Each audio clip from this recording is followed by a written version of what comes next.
Hoe tech-savvy moet jy wees om hierdie aanlyn besigheid te kan doen, waarmee ek dollars aanlyn maak met my selfoon in 2 ure per dag?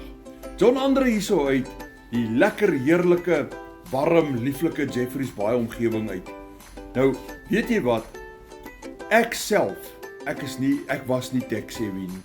Met ander woorde, ek het glad nie geweet hoe om baie van hierdie dinge te doen wat ek vandag moet doen om dollars aanlyn te verdien nie.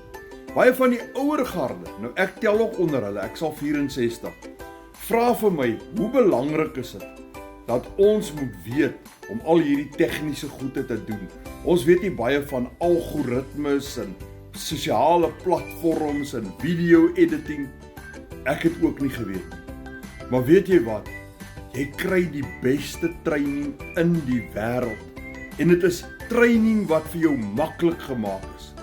Ek wil amper sê training vir dummies, maar dit is videoetjies wat vir jou stap vir stap wys hoe al hierdie goed gedoen word. En natuurlik as jy by my 'n besigheid koop, dan is ek jou mentor. Dan gaan ek jou help soos my mentor vir my gehelp het tot ek suksesvol is.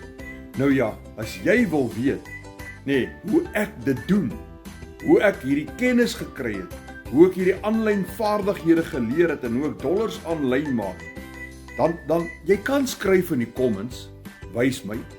Maar as jy regtig ernstig is, as jy ernstige mense is wat dinge gedoen wil hê, soos ek, WhatsApp my met die woorde, wys my, en ek wys jou presies alles.